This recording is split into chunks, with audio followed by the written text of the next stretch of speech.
بسم اللہ الرحمن الرحیم۔ شروع کرتا ہوں اللہ کے پاک نام سے جو بہت بڑا مہربان نہایت رحم والا ہے۔ دوستو، بہنوں، بھائیوں، بزرگوں، السلام علیکم ورحمۃ اللہ وبرکاتہ۔ ہم پچھلی قسط میں ہم بیان کر رہے تھے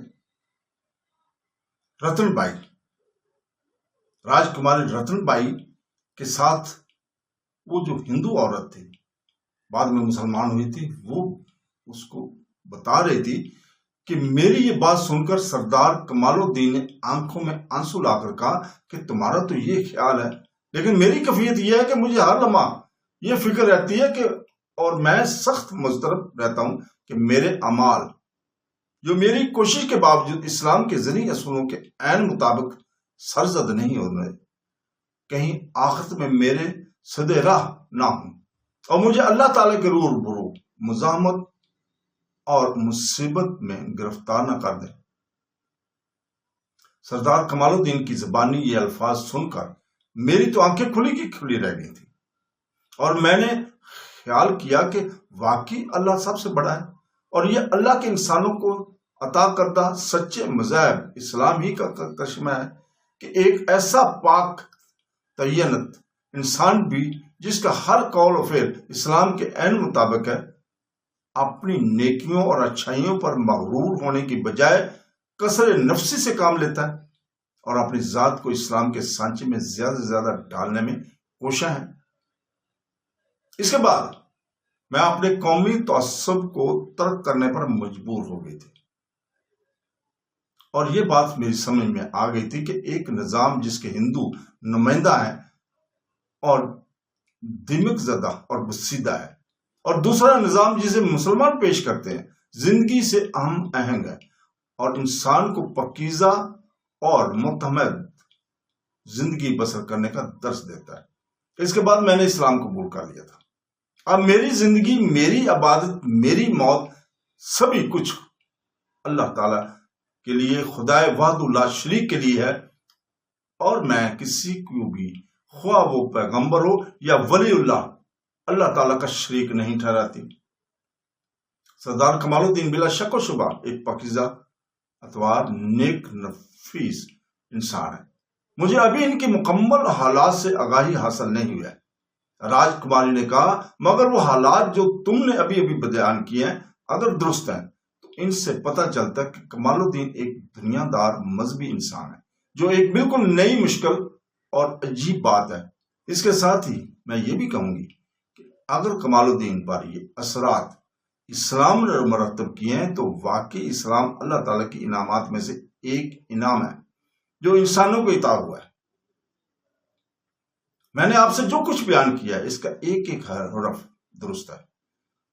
اس عورت نے راجکماری کو کہا، میں ایسی بے سمجھ نہیں ہوں کہ سردار کمال الدین کے متعلق آپ سے غلط بیانی کروں، کیونکہ میں واقف ہوں کہ آپ کو بظاہر طویل عرصہ تک یہاں مقیم رہنا پڑے گا اور اس دوران لازماً آپ سردار کمال الدین کی روز شب کی مصروفیات اور عادات اور اطوار سے واقف ہو جائیں گی اور خود سے ان کے طرز عمل کا بھی جائزہ لیں گی۔ اس صورتحال کے تحت میں ان کے بارے میں جھوٹ بول کر خود کو آپ کی نظر میں ایک دروغ و ذلیل عورت کی حیثیت سے پیش نہیں کر سکتی ہوں۔ اس عورت نے اس کو کہا، میں ہرگز یہ سوچ بھی نہیں سکتی کہ راجکماری نے کہا کہ تم نے مجھ سے غلط بیانی کی ہے۔ پھر قدر توقف کے بعد راجکماری نے مسکراتے ہوئے کہا، بہن، تم اگرچہ اسلام قبول کر چکی ہو لیکن تم پر تمہارے پرانے مذہب کی عادات، صداقت اور راست بازی کا کچھ نہ کچھ اثر تو اب بھی باقی ہوگا۔ میں اپنے پرانے مذہب کی حقیقت سے آپ کی بنسبت زیادہ باخبر ہوں۔ عورت نے کہا، لیکن بہتر یہی کہ اب ہم مذہبی گفتگو کو ختم کر دیں۔ آپ چونکہ اسلام کی حقانیت، صداقت اور اس کی ذری اصولوں سے قطعی ناواقف ہیں، اس لیے آپ جو چاہیں کہیں، میں اس سلسلے میں خاموش ہی رہوں گی۔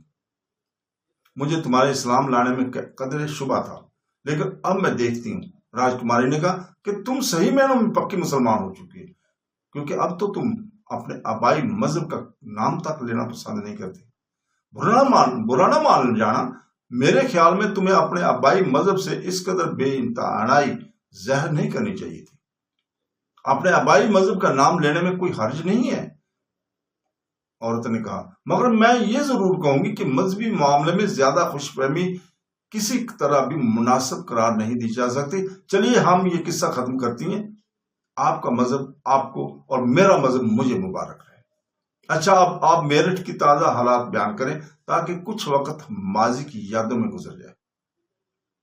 راجکماری نے مسکرا کر بولی. اس عورت کو کہا اب تمہارا میرٹھ سے کوئی واسطہ نہیں رہا. اگر بھگوان ہندوؤں کو فتح نصیب کرتا اور تم میری طرح بحثیت قیدی مجھ سے ملتی تو میرٹھ کے حالات سے آگاہی حاصل کر کے تمہارا کچھ وقت ماضی کی یاد میں گزر جاتا. اب تم ماضی کو کیا خاک یاد کرو گی؟ آپ تو عجیب ظرفانہ مزاج کی مالک ہیں. عورت نے کہا آپ کی حالات تو یہ ہیں کہ آپ گرفتار ہیں، رنج و غم میں مبتلا ہیں، مگر آپ کی زندہ دلی کا وہی عالم ہے جو آزادی میں ہوگا. پھر بھلے یہ تو سوچیے کہ خدا نہ خواستہ میرے دشمن اگر بحثیت قیدی ہندوؤں کے ہاتھ آ بھی جاتے تو میں آپ سے میرٹھ کے حالات سن کر خوش ہونے کی بجلیے کیوں کر مل سکتی تھی، کیونکہ مجھ میں ایسی کوئی خوبی نہ تھی جو مجھے آپ تک پہنچا دیتی. اس کے برعکس ہوتا یہ کہ جو حال سارے مسلمان قیدیوں کا ہوتا وہی میرا بھی ہوتا. کیا قید ہونے کے بعد بھی تم اپنے اسلام پر قائم رہتی؟ راجکماری نے کہا اگر تمہارا جواب ہاں میں ہے تو میں کہوں گی کہ میں اس قدر بھی بیوقوف نہیں ہوں کہ تمہاری اس بات کو بھی سچ سمجھ لوں کہ آخر میں تو تمہارے سوابق مذہب کی ماننے والی ہوں اور میرا شمار تم ہی میں سے ہوتا ہے. غضب خدا کا اگر تمہارا یہ خیال ہے، عورت نے کہا، کہ میں قید کی تکلیفوں سے گھبرا کر اسلام کو ترک کر دیتی تو تم سے یہ پچگانہ بات کی ہے یا تم مجھ سے دل لگی کر رہی ہو.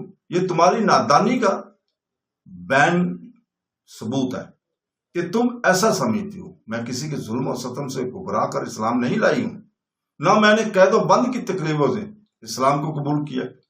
میں بدر رضا رغبت اپنی خوشی سے اسلام لائی ہوں. اسلام کی حقانیت نے میرے دل اور میری روح کو اپنے قبضہ میں لے لیا اور خدا کے اس سچے دین کی صداقت اور اچھائیاں مجھ پر اچھی طرح واضح ہو چکی ہیں اور مذہب اسلام کی محبت میرے دل و دماغ پر چھائی ہوئی ہے. اگر ایک قیدی کی حیثیت سے مجھے میرٹھ لے جایا جائے اور وہاں میرٹھ کی حکومت سے بھی مجھے دی جائے اور کہا جائے کہ معاذ اللہ دین اسلام کو ترک کر کے ہندو مذہب اختیار کر لوں تو میں میرٹھ کی حکومت پر مسلمان کی حیثیت سے قیدی بن کر رہنے کو ترجیح دوں گی. اس نو مسلم عورت کی پرجوش تقریر پر ابھی مکمل نہ ہوئی تھی کہ کمال الدین نے کمرے کے دروازے پر پہنچ کر سکینہ کی آواز دی. یہ سن کر عورت کی زبان سے بے ساختہ لبیک نکلا اور وہ اٹھ کھڑی ہوئی. راجکماری نے فوراً اس کا ہاتھ پکڑ کر کہا کیا تمہیں پکارا جا رہا ہے؟ اس نے کہا جی ہاں مجھے پکارا جا رہا ہے اور مجھے بلایا جا رہا ہے. یہ سن کر راجکماری بھی اٹھ کھڑی ہوئی اور سکینہ کمرے کے دروازے پر آ گئی. راجکماری کیا تم اب تک بیدار ہو؟ سردار کمال نے کہا سوئی نہیں، میں نے کوشش تو بہت کی تھی. راجکماری نے کہا کہ کچھ دیر سو رہوں مگر پتہ نہیں میری نیند کون چرا لے گیا ہے کہ نیند میری آنکھوں سے کوسوں دور ہے. میں اب تک جاگ رہی ہوں اور ان سے باتوں میں مصروف ہوں. میں خود کافی دیر سے الجھن میں گرفتار ہوں. سردار کمال نے کہا اور اس وقت محض یہ دیکھنے آیا ہوں کہ تم جاگ رہی ہو یا سو چکی ہو. میں تم سے چند ضروری باتیں دریافت کرنا چاہتا تھا اور امید رکھتا ہوں کہ چونکہ تمہارے بارے میں میری رائے اچھی ہے اس لیے تم مجھے سارا حال سچ مچ بتا دو گی اور آپ مجھ پر اعتماد کر سکتے ہیں. راجکماری نے کہا میں آپ کو کوئی غلط بات نہ بتاؤں گی.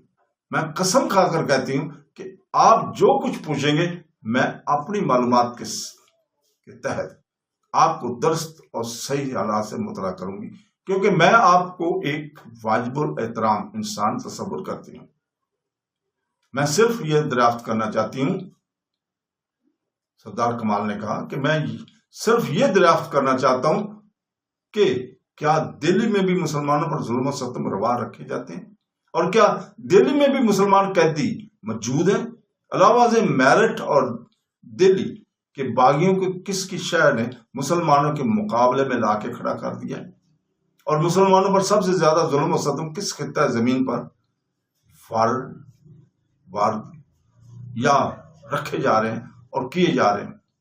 یہ سن کر راج کماری نے سر جھکا دیا تو اس کے چہرے پر مدامت کے اثار صاف نظر آنے لگے۔ وہ بولی، اس سلسلے میں مجھے مفصل حالات تو معلوم نہیں ہے، البتہ یہ ضرور علم ہے کہ دہلی میں بھی مسلمان قیدی موجود ہیں اور ان کی حالت کافی ابتر ہے۔ باقی رہا باغیوں کو کس کی شے ہے تو یہ بات بالکل صاف ہے۔ راجہ پرتھوی راج چوہان کے بھائی ہند اور دوسرے رشتہ دار، مثلا والی کنوج جسے چند وغیرہ اس ملک کے مختلف علاقوں کے حاکم ہیں اور سب کے ساتھ مسلمانوں سے شدید نفرت بھی کرتے ہیں، اس لیے وہ لامحالہ بغاوت ہی کریں گے۔ سنا ہے ان سب باغیوں کی سرپرستی کنوج کے راجہ جے چند کر رہے ہیں۔ اس کے جواب میں کمال الدین نے بڑے اطمینان سے کہا، ہم انشاءاللہ تعالی عزیز دہلی سے بھی اپنے مسلمان بھائیوں کی کیسے چھڑا لیں گے اور سارے باغیوں کو بھی قطع قلم کر دیں گے۔ علاوہ ازیں مناسب وقت پر والی کنوج جے چند کی بھی گوشمالی کی جائے گی اور اس سے بھی ہم بدلہ لے لیں گے۔ پھر قدر توقف کے بعد کمال الدین دوبارہ بولا، راجکماری چونکہ ہمیں ترائم سے معلوم ہوا ہے کہ تمہارا تعلق کسی معزز خاندان سے اور تم ایک سمجھدار لڑکی ہو، اس لیے تم کو قید میں بھی آزادی ہوگی۔ آپ ہماری اس قید میں بھی آزاد رہو گی اور آزادی دے دی گئی ہے، کیونکہ ہم مسلمانوں کو بڑے واضح الفاظ میں یہ ہدایت کی گئی ہے کہ جو عزت دار انقلاب ایام کے تحت ذلت میں مبتلا ہو گیا ہو اس پر رحم کرو۔ یہ اللہ تعالیٰ کا فرمان ہے۔ تم کو ہماری طرف سے جس رعایت و مروت کے سلوک کا مستحق قرار دیا گیا وہ اسلام کے اسی اصول کے تحت، گو ہم ایک قسم کی رعایت عموماً ہر قیدی کے ساتھ کرتے ہیں، لیکن جس مزید رعایت کا مستحق تمہیں سمجھا گیا اس کی وجہ بھی یہی ہے کہ بظاہر تم اپنی قوم کی ایک شریف اور معزز فرد معلوم ہوتی ہو، جو اب آخر میں مجھے تم سے صرف یہی کہنا ہے کہ میں آج تم سے چند دنوں یا پھر چند ہفتوں کے لیے رخصت ہو رہا ہوں۔ اگر تم پسند کرو تو سکینہ تمہارے ساتھ رہ کے عام رہے گی، یہ متواتر تیرے ساتھ رہے گی، اس کا نام سکینہ ہے اور ہمیشہ تمہاری خدمت میں حاضر رہے گی۔ وہ ایک نہایت سلیقہ شعور اور دانا عورت ہے، مجھے یقین ہے کہ اس کی قربت تمہاری دلچسپی کا باعث بنے گی اور وہ تمہاری خدمت میں کوئی دقیقے کا گزاشت نہ کرے گی، اچھی طرح آپ کی خدمت کرے گی، میری عدم موجودگی میں بھی۔ یہ سن کر راجکماری نے بے ساختہ کہا، یہ بھی میری بدقسمتی ہی ہے کہ اسیری کے ان ایام میں آپ سا ہمدرد اور شریف محسن بھی مجھ سے جدا ہو رہا ہے۔ یہ درست ہے کہ ڈوبتے ہوئے کو تنکے کا سہارا بھی غنیمت معلوم ہوتا ہے، یہ ایک کہاوت بھی ہے۔ سردار کمال نے کہا، مگر حقیقت یہ ہے کہ مجھے کوئی اہمیت حاصل نہیں ہے۔ ہمارے نیک دل اور نیک اتوار سپہ سالار ملک قطب الدین ایبک کی عمر خدا دراز کرے، اللہ تعالیٰ اس کی لمبی عمر کرے، وہ ایک مند متحمل مزاج اور دانا اور فرازانہ امیر ہے۔ یہ ان کی مہربانی ہے کہ انہوں نے تمہیں میری طویل میں دے دیا ہے اور میں انشاءاللہ العزیز تمہیں کبھی کوئی تکلیف نہ ہونے دوں گا۔ اگر زندگی نے ساتھ دیا، آپ بے فکر ہیں، آپ اس عورت کے ساتھ خوش و خرم رہیں۔ راجکماری نے بڑی مشکل سے اپنے آنسو ضبط کر رکھے تھے، وہ آہستہ سے بولی، اچھا تو آپ سکینہ بہن کو ہدایت کر دیں کہ وہ میرے ساتھ قیام پذیر ہوں اور مجھ سے کسی لمحہ الگ نہ ہوں، ہر وقت میرے ساتھ رہیں۔ مناسب ہے، میں سکینہ کو تاکید کیے دیتا ہوں۔ سردار کمال نے کہا کہ وہ میری واپسی تک کسی بھی لمحہ تم سے الگ نہ ہوگی، آپ اس چیز کی فکر نہ کریں۔ میں نے اس کو آپ کے عدم موجودگی میں بھی بتا دیا تھا اور اب بھی آپ کے سامنے میں سکینہ کو یہی کہہ رہا ہوں کہ وہ آپ کا خیال رکھے اور وہ ہمیشہ تمہارے ساتھ رہے اور ہر چیز کا آپ کا خیال رکھے۔ اس کے بعد سردار کمال الدین سمرقندی راج کماری رتن بائی سے رخصت ہوا تو راج کماری کے آنکھوں سے آنسو بہنے لگے اور وہ آنسو بہاتی ہوئی اپنے کمرے میں چلی گئی۔ یہ عجیب واقعہ تھا، ایک ہندو راج کماری ایک مسلمان کے لیے آنسو بہا رہی ہے اور وہ بھی قید میں۔ کمال نے سکینہ کو لب لے جا کر کہا، سکینہ گو ابھی تک راجکماری نے تسلیم نہیں کیا، تاہم میرا خیال یہی کہ وہ کسی معزز خاندان کی بیٹی ہے اور یہ بھی ممکن ہے کہ ہمیں اس کے عوض کسی مسلمان قیدیوں کو واپس لینے کی ضرورت محسوس ہو اور اس وقت یہ ہمارے لیے مفید ثابت ہوگی۔ مجھے یقین ہے کہ تم اپنی ہر ممکن کوشش کرو گی کہ اس وقت یہ ہمارے لیے مفید ثابت ہو۔ مجھے یقین ہے تم میری عدم موجودگی میں اس کے ساتھ رہو اور اس کے دل بہلاتی رہو اور کوشش کرتی رہو کہ اس کے دماغ میں اسلام کی تو کرنی ہے، لیکن ہماری جو عورتیں ان کے قبضے میں ہیں، ان کے قیدی بنی ہوئی ہیں، ان کے عوض اس کو ہم دے سکیں اور اس وقت یہ ہمارے لیے مفید ثابت ہوگی جب ہم اس کے بدلے میں اپنی عورتیں واپس لیں گے، ہمارے ہاں اپنے گھر کی طرح آرام پا گئے۔ البتہ مسلمانوں کے عسکری حالات اور مالی اور ملکی انتظامات کے بارے میں اگر راجکماری تم سے کبھی کچھ پوچھنا چاہے تو تم خوش صورتی سے اس معاملہ کو ٹال دینا اور کبھی بھول کر بھی راجکماری سے مذہبی بحث نہ کرنا، کبھی بھی مذہب کے اوپر کبھی بھی بحث نہ کرنا۔ آپ تو مسلمان ہو گئی ہو، لیکن مذہب کے اوپر کبھی بھی راجکماری سے بحث نہ کرنا پلیز۔ علاوہ ازیں بطور خاص اس کا خیال رکھنا کہ میرٹھ اور دہلی کی کوئی ہندو عورت اس سے ملاقات نہ کرے، اس کی بھی اجازت نہ دینا کہ وہاں سے کوئی بھی عورت یہاں آئے دہلی اور میرٹھ کی، وہ اس سے ملاقات کرنے کی خواہش ظاہر کرے تو اس سے ملاقات کرنے کی اجازت نہ دینا، خواہ وہ عورت کوئی بھی ہو، اس کی راجکماری سے ملاقات نہ کرائی جائے، کیونکہ اس ملاقات یا ملاقاتوں کے نتائج اچھے نہیں نکل سکتے ہیں۔ ہمیں معلوم ہے ملاقاتوں میں ایک دوسرے کو بھڑکاتے ہیں، ایک دوسرے کو بتاتے ہیں، غلط رویہ اختیار کرتے ہیں، اس لیے کسی کو بھی اس کے سامنے نہ آنے دیا جائے اور نہ ہی اس کے ساتھ ملاقات کرنے دی جائے۔ یہ میری طرف سے آپ کو نصیحت ہے، کیونکہ اس ملاقات یا ملاقاتوں کے نتائج اچھے نہیں نکلتے ہیں۔ باقی تم واقف ہی ہو کہ کس طرح ہوشیار رہو گی اور پوری احتیاط کو معلوز خاطر رکھ کر آپ اس کے ساتھ رہو گی اور اس کا خیال رکھو، اس کا کھانا پینا پہننا سب کچھ یہ آپ کی ذمہ داری ہے۔ اس کی عزت اور اس کی جان و مال سب کی اب آپ ہی رکھوالی ہو۔ سردار کمال الدین سمرقندی اسی قسم کی چند مزید ہدایات دے کر کیسر سے بحر کی طرف سمت روانہ ہو رہا تھا اور راجکماری رتن بائی اس کے جاتے ہوئے دیکھ رہی تھی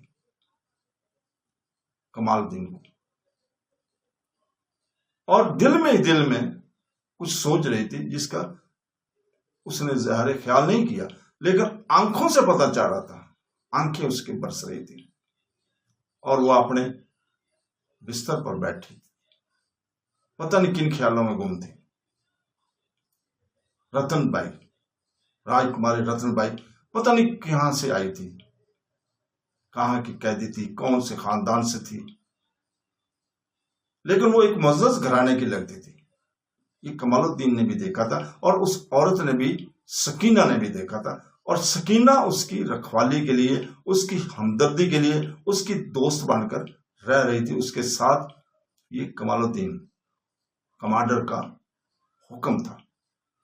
تو دوستو، اس کے ساتھ ہی ہم آپ سے اجازت چلتے ہیں کل تک کے لیے۔ کل انشاءاللہ تعالی ہم اسی وقت پھر آپ کے سامنے حاضر ہوں گے اور نئی قسط کے ساتھ۔ اللہ حافظ۔